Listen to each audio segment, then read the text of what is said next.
Hello, Socorro. Hi, Chris. Hello, everybody. Hello. Welcome back to episode 7 of the Astrology of the Underworld podcast. I am one of your hosts, Coco Carrillo Lopez, and this is my partner. I am Chris, the drummer of Eyes Out. Yes. And before we go into who it is, Yeah, we're going to talk about this motherfucker today and fuck this guy. This is actually a double fuck this guy. This guy's really like a piece of shit. yeah, I pretty much hate him. So we are covering Harvey Weinstein today, the Boo. predator. The kingmaker predator. The kingmaker predator. Queenmaker predator. Yeah. Princess maker predator. Yeah, this guy sucks, dude. Yeah. He totally sucks. Harvey Weinstein was the co-founder of Miramax in 1979, and then that eventually changes to the Weinstein Company. He was a powerful gatekeeper for decades, and my understanding is he was a producer of films. And so when directors or they'd get a script and you have to have a producer that's going to pay for the movie, that's what they did. And of course, since they hold the money strings, they have a lot of power. Yeah. So just a little bit of background. Before Miramax, him and his brother did promoted concerts, and I guess they're from New York area, right? I just remember them. I just remember in some of the documentaries that we watched, they just said that they were doing Concerts promoting and stuff first, and then that led to them producing films somehow. And so some of their big things, The English Patient in 1996. God, that is such a bummer because that literally was my favorite movie forever That's a and good ever and movie. ever, and I And then can't watch it anymore. Cinema Paradiso in 1990. That was their first Academy Award. Yep. And then, of course, Pulp Fiction. I know. freaking love that movie. Yeah. Shakespeare in Love, Chicago, The so King's good. Speech. Such a bummer. And they've won dozens of Academy Awards and basically could make or break a career by a phone call if Harvey's, hey, don't hire this person. Yeah. They're not going to get a job. Yeah. So I made him an Aries rising. And the reason for that is I don't like to really talk about people's appearances that much just because appearances don't equate to depth or quality of a person. However, with this guy. part of it was his appearance, and his gluttonous appearance is the reason why I made him an Aries rising, because that would put Jupiter in his first house. He also never shut up. He just will go on, and a loud voice and a huge presence. And Jupiter is something that expands. People that were talking about him were saying that he could never get enough of anything. He could never get enough money, never get enough awards, never get enough whatever. Ladies. Yeah. Fuck. He was born March 19th, 1952, Flushing, Queens. So he was born in New York to Jewish parents. Father was a diamond cutter. I think the big thing is that Miramax was a combination of the parents' names. Yeah. I think like Miriam and Matt. Is that right? So they started in concert promotion, and then It was indie film distribution. So what they would do is they would buy a film, and then they would own the rights to that film, and so that's how they built it up. And then the 80s, 90s, Miramax was a powerhouse. Sold to Disney in '93, which I thought was pretty interesting. I didn't know it seemed so early. Yeah. 1993 was sold to Disney, and he stayed as a co-chairman, and then left Miramax in 2005 because I think they bought them out. I think Disney bought Miramax out. Yeah, it seemed like they were in trouble around this time because they had lost their company, basically, which that's a part of this gluttonous, I want more, and was ultimately his undoing. He has this T-square in his chart it's a Neptune-Saturn conjunction that is directly opposing his Mercury. So it's almost like that grandiosity led to his undoing. And then of course, once again, mommy issues, there's a loose conjunction between his moon and Chiron, which I put in the 10th house, which has to do with like his. What's a loose conjunction? A loose conjunction means, so an exact conjunction would be if the two planets or points are at the very exact same degree and almost same minute. Pretty much the same minute would be an exact, but even if it's 1 minute off, it seems pretty exact. But the further away they are from each other, so Chiron is at 11 degrees and 46 minutes, and his moon is at 3 degrees and 55 minutes, because they're not like, they're not exactly. It's not like Chiron's like a 03 55, and the moon is not at 11 degrees, so it's a loose conjunction. So the orb is big, but still wounds and trauma around mom. Always mama issues. Always the mama issues. So when they started the Weinstein Company in 2005, they were aggressive Oscar lobbyers, and then of course it just mentioned a lot of relationships with politicians, journalists, celebrities. I always remember like Harvey Weinstein always seen with politicians, mostly Democratic politicians, and Oprah Winfrey. Yeah, so that was a part of his MO, I think, which is, once again, Neptune is the confusion. And we'll get into what he did more, but it was his way of showing his face. I'm a good person. Look at what I'm doing. I'm a philanthropist. I donate. I throw parties for people. I help make people stars. That was his way of, because people were always saying, oh, Harvey Weinstein, we just love you so much. You're the best. Thank you so much for everything. But yeah, some of the stuff that he did. Let me tell you something. From my experience in this world, if you're doing shady shit, you want to have a lot of friends that are politicians and celebrities, because that's your fucking ticket out of jail. Well, look at what we're living in right now. Fuck. Just was the gatekeeper of power, a lot of fear of retaliation or blacklisting, had a lot of NDAs, which fuck NDAs. Yeah. So you were talking about NDAs, right? And how a lot of these people probably thought that once they signed a non-disclosure agreement, that they thought that if they were to speak, that they would get put in jail. And that's when I looked up some information on that. So when there's like NDAs for proprietary information, so say you work or say you own a company that you figured out an amazing way to, say, run a car on water, and you have some people come in that are going to help you with that, you'd probably want them to sign an NDA so they're not sitting there telling, so they don't steal your idea. Mobile Chemical, how they're doing it and so on and so forth, right? So those NDAs make total sense to me, but NDAs are invalid if they're there to cover up a crime. Oh, I so did that's not know something that we want the audience to know. If you're a victim of some bullshit, which is a very large encasing of stuff, if you it's sign to cover an up a NDA, crime, fuck. You're not going to go to jail if you fucking rat someone, or not, I want to say rat someone out, but tell somebody like, hey, this motherfucker's doing some shady shit. Yeah. But just to keep that in mind. But let's do a little bit about the Aries rising. The astrology. Yeah. So again, I made him an Aries rising, which would mean that Mars is ruling his chart, because Mars rules Aries, and making him an Aries rising puts his Mars in the 8th house, things that are hidden. And it's also sex and sexuality too. The 8th house? Yes. So like things that are hidden. So hiding his sex crimes. And then that is making a square. So gross. To his Pluto in Leo, which is power. And making him an Aries rising puts his Pluto in the 5th house, which is the house of creativity. And Leo is about being in the spotlight.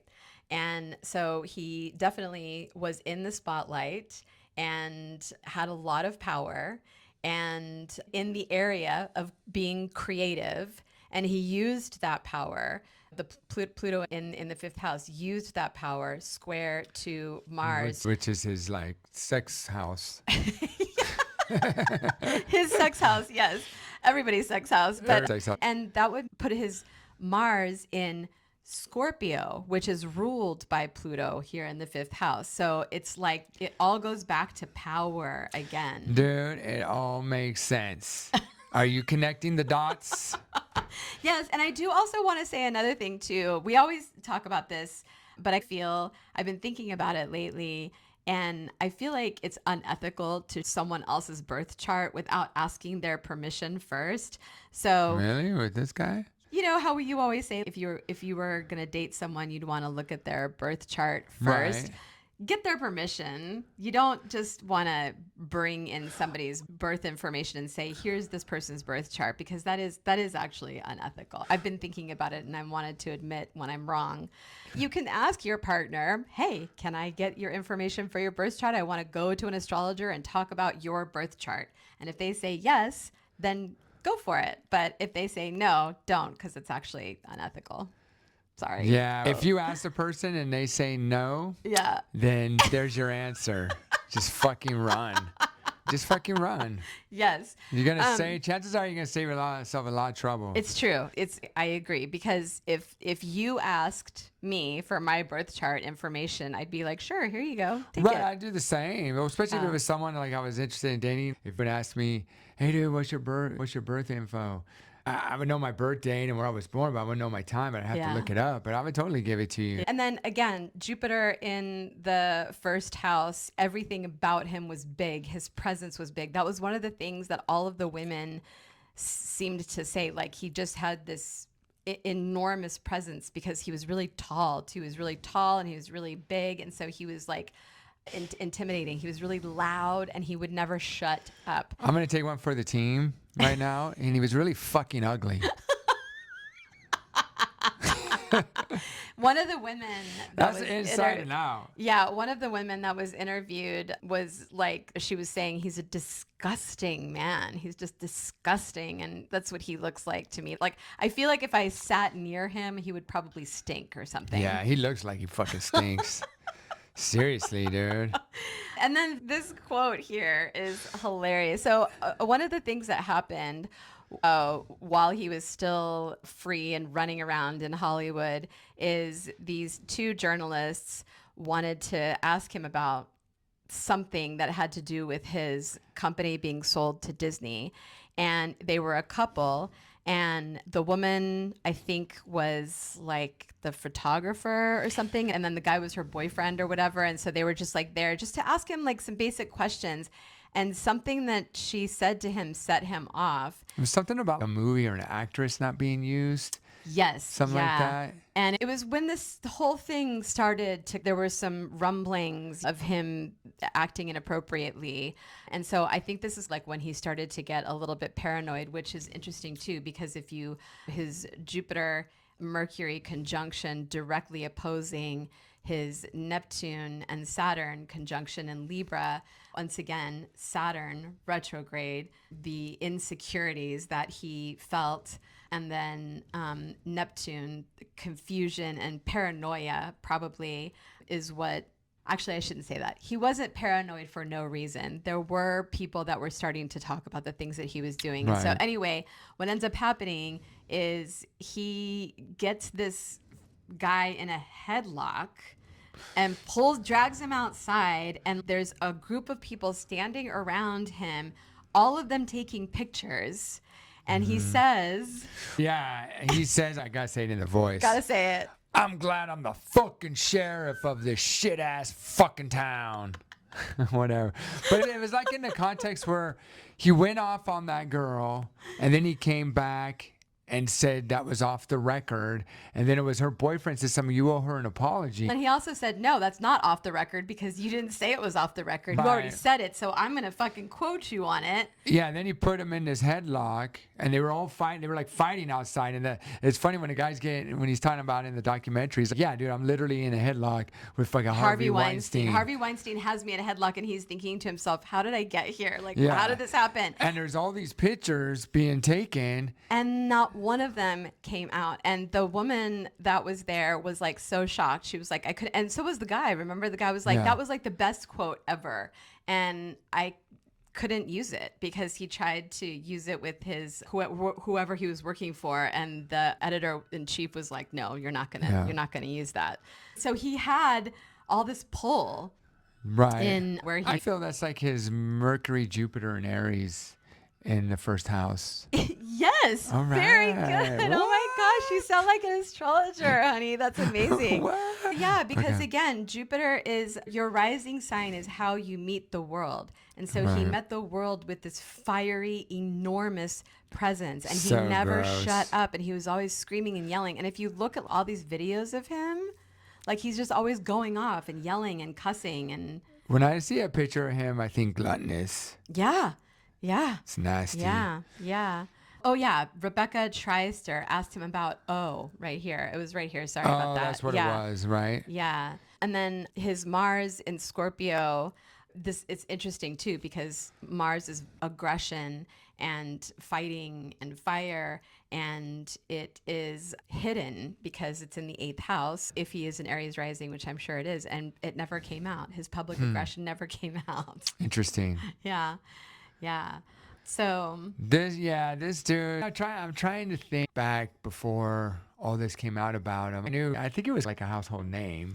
I didn't know who he was. Yeah, and I just always was the typical champagne socialist, just always going to the dinners and I like that champagne socialist. Yeah, the expensive the meet and greets with the politicians, and then he gave to a lot of causes, HIV, a lot of women's causes. The irony, right? What the fuck? What a piece of shit.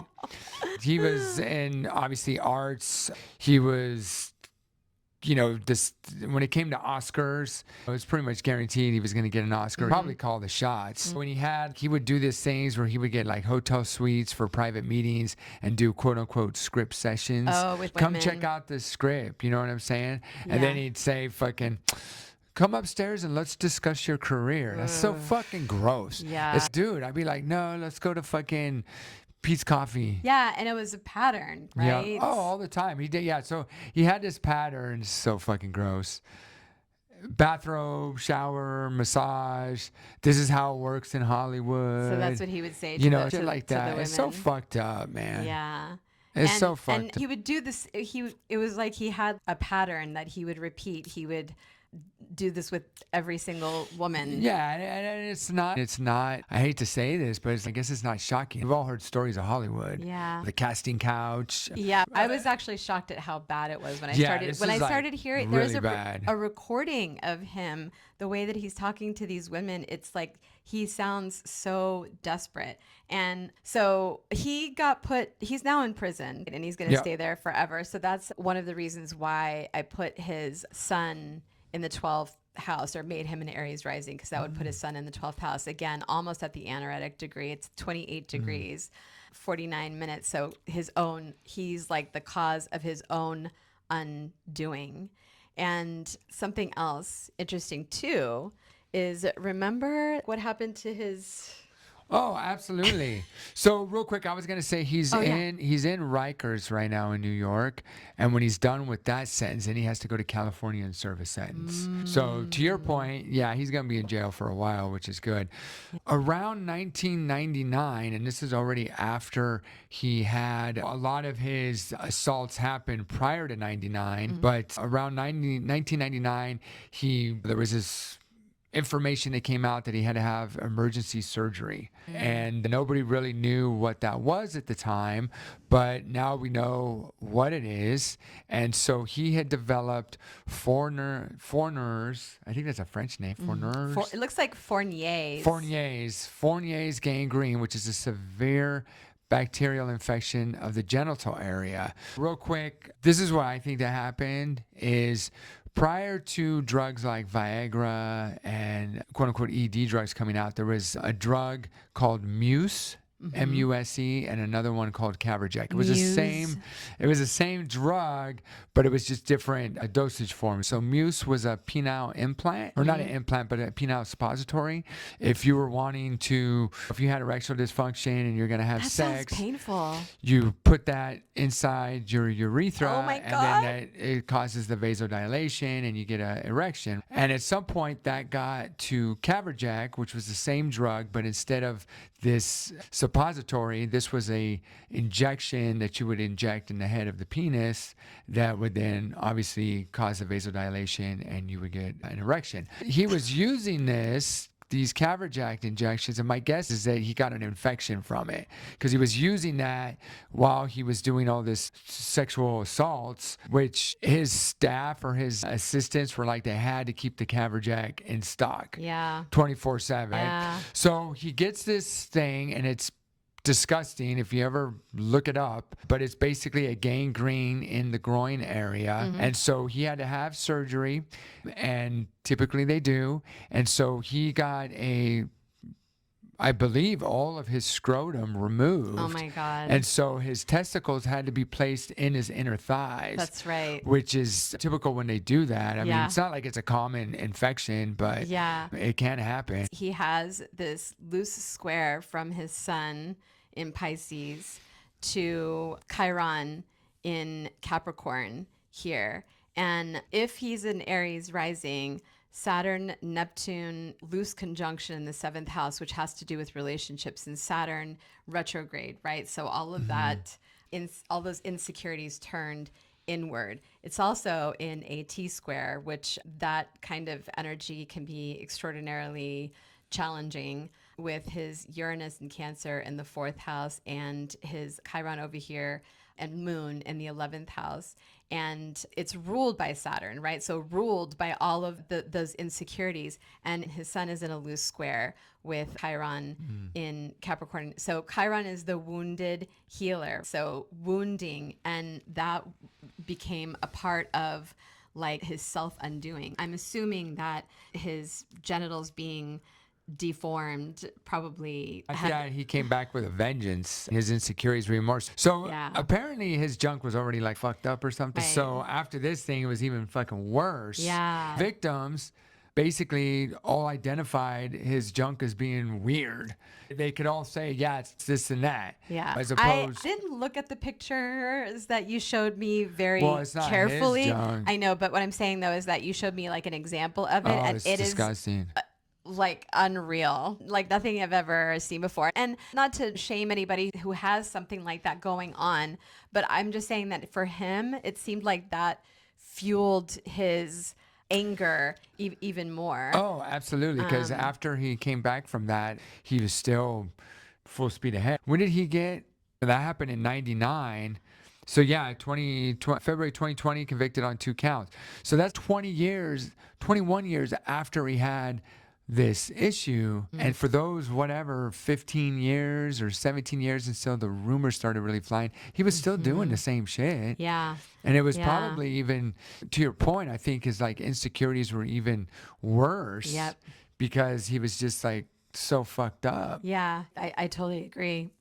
He also has this grand cross in his chart. So it's like Chiron opposing his Uranus in Cancer, and Jupiter Mercury conjunction. So interesting, because like Mercury Jupiter conjunction, I can't imagine if it would have been Mercury at 20 degrees along with his Jupiter at 20 degrees, because how could he be even more loud and obnoxious than he already was, but is directly opposing his Saturn conjunction. And so it's like there's this constant pressure and this need to control things.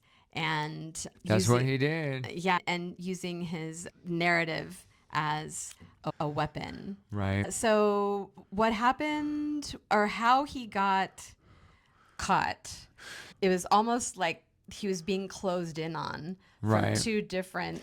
Yeah, there was the New York Times expose, and decades of settlements, which kind of talked about how he had all these past settlements and they had him sign what do you call it? NDAs. Boo. And so there was that. And then Ronan Farrow, Mia Farrow's son, did a article in the New Yorker that mentioned all these rape allegations. Yeah, and Jodi Cantor and Megan Twohey or Twohey. I don't know how to pronounce. Twohey, hey. Can I just call you hey instead of Twohey? Hey. They were researching what he had been doing at the same exact time that Ronan Farrow was also looking into what he had been doing. And all three of them said that they started to feel like they were being followed. They were feeling like maybe they were in some kind of danger. And it turned out that he had hired some company. Yeah. And we're not going to say it. It's not real? Yeah, it was not real. It wasn't It's under, it's not real. It's under, it's not real, yeah, and right? if you know, you know. That's right. So not shocking. No, I know. Basically, these articles come out, dozens of other women start coming forward, and he got fired from the Weinstein Company, and then he was expelled from the Academy of Motion Pictures Arts and Sciences, and then that's when the Me Too movement exploded. Yes, and Tarana Burke, this was Tarana Burke's phrase, by the way. She's the one that started the Me Too movement, and it went viral via Alyssa Milano, but Tarana Burke is the first person. Yes, we must cite our sources. Yep. So he's still in jail. That conviction stands. He remains in prison on California sentence, currently incarcerated at Mohawk Correctional Facilities in New York. He was at Rikers for a little bit, but now he's this Mohawk facility in New York. So whenever the New York stuff gets settled, then he'll transfer to California and serve 16 years. So his California conviction will keep him incarcerated. Yeah, he's 72 right now. So he's going to be, I guess he would, if he was to go right now, he'd be 88. Yeah. You know what's so disgusting about this piece of shit is I remember seeing him walking into his trials, and in some of them he was like, he had a cane and he was limping, and then in other ones he was in a wheelchair and he was just like looking, oh, poor me. And it was just so disgusting. They always do that bullshit. Okay, so let me talk about his astrology a little bit here. His moon is his security. And so his security was his reputation. And when his reputation collapsed, his emotional foundation collapsed. And so the structure, what he built his entire identity on, was destroyed by his own undoing. Again, Sun in the 12th house. The 12th house is our own undoing. And then there's a sextile from his Venus to his moon, or moon to Venus, I should say, and a trine from Venus to his Uranus. So like chaos and disruption and needs that need to be met that are confusing around women. Is there anything in his chart that states that his balls would be attached to his thighs? Is that like Jupiter or something? That's probably Chiron in Capricorn opposing his Uranus in Cancer. So his Uranus is chaos and disruption. And so chaos and disruption are around some kind of wound that he... Seriously, the world would have been a better place if they would have just fucking cut them motherfuckers off. We can only dream. Yeah, and I think that he thought that he was untouchable and that he was invincible. That's that grandiosity. This is literally... Grandioso. The grandiosity is what is their undoing. These motherfuckers. Mama issues and grandiosos. Yes, it's true. It's so true. So stupid. So anyway, and then also the recording, just to talk about that again, the way that he talked in that one recording with the woman, you can just tell that he felt like he could just get away with whatever because he was like, don't embarrass me. And do you know what I can do for you? Do you know what I can do for your career? So gross. Yeah. I don't see. It's just that I don't understand how people do that shit. Yeah. That's why I say fuck this guy all the way. Yeah, 100% agree. Fuck this guy. So one thing we need to ask, or I think talk about or mention is what is consent? And Yes, under coercion. it's not consent. And that's where I think these people don't understand.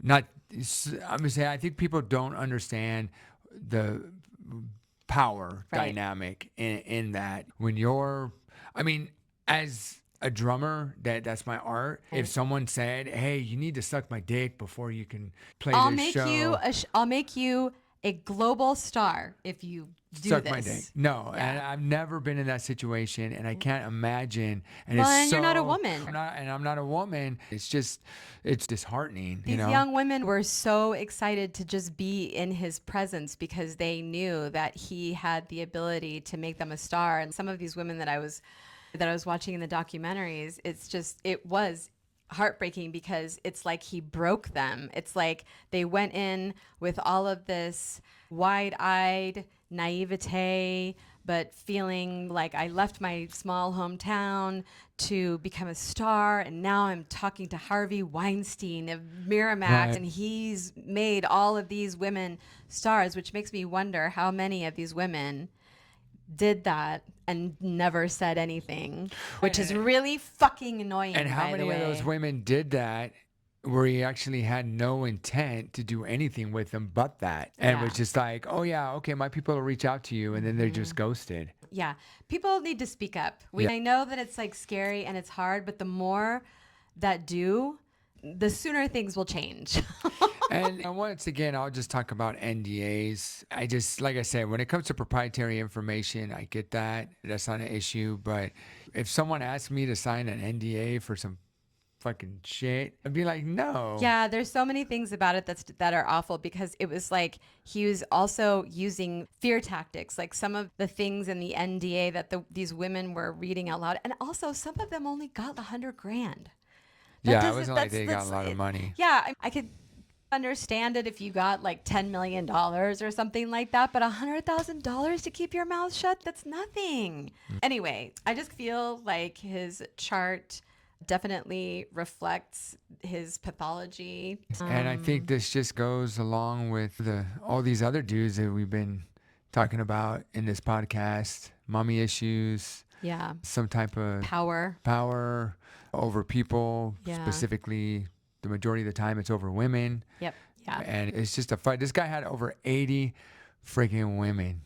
Wow. That is a lot. Yeah. And those were just the ones that actually And he said was anything. fucking married. Yeah. That's just like insane to me. Yeah. Oh, and he would swear on his wife and children's lives all the time. He would say to these women, it's in the recording, Yeah. and they talk about it too, that he would always say, I swear on my children's life that I won't, or I will do whatever, or I didn't, or whatever. And he's a slimy gross.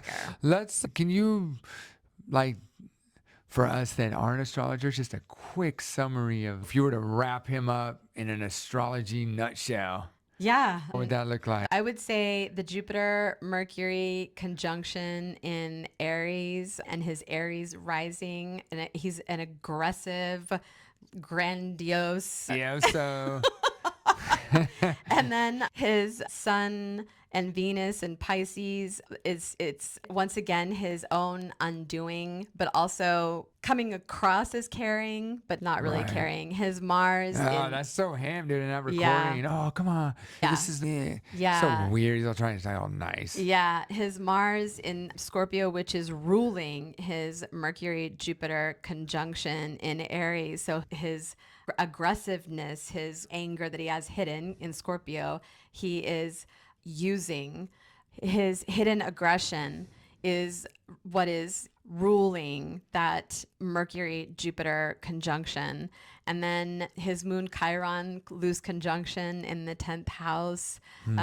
His wound as his downfall, probably what happened to him with his genitals getting deformed, that just fed into his insecurities, which it did because it is directly squaring. It's a part of this T square. That was like the universe trying to take his ass the fuck out, dude. They fucking missed. And, Just like someone else we know. yeah, I know. Fuck. Yeah, I don't know. I think maybe that was a setup, but whatever. Anyway, and then the other part of the T square is his Saturn retrograde squaring his Uranus in Cancer. The chaos and disruption directly feeding into his insecurities around him in relationships, because seventh house, if he is an Aries rising, which I don't see how he could be anything else. And then the wound, his wounding kind of playing into that, and not him needing, because if this is accurate, Moon, Chiron, midheaven in the 10th house, needing his status to be, let's see, his status as a powerful person is what he needs. Right. And it's his Saturn retrograde is squaring that. So it's like he's got all of these insecurities swirling around him. And rather than him going inward, the 12th house transcendence, which he could have done, he could have easily just stopped and said, what the fuck am I doing? I need help. And then he could have transcended. Turned it around. Yes, but of course, He doesn't. he doesn't. Socorro, 2 faces, 1 fate. The mask always falls. It's true. It's true. It is true. Well, I think that wraps it up for episode 7. Yes. This is a big double fuck this guy. Yeah, fuck this guy. So yeah, at the end of the day, And anybody like him. he's gonna be in prison. Yeah, interesting point. I wish I could say, oh, this doesn't go on anymore, Yeah. but it's still fucking happening. Yeah, I hope he gets the shit beat out of him every day in prison. And I'm gonna say something right now about the next episode. This fucking next guy's a motherfucker. Yeah. The next guy gets like a quadruple fuck this guy. Oh yeah, he is a fucking dick. I think we pretty much talked about him for 6 months after we learned about him. Like we could not stop talking about how so awful weird. this guy is. So much to unpack on this next tune one. in. Yep. We'll see you then. Bye. Deuces. Bye.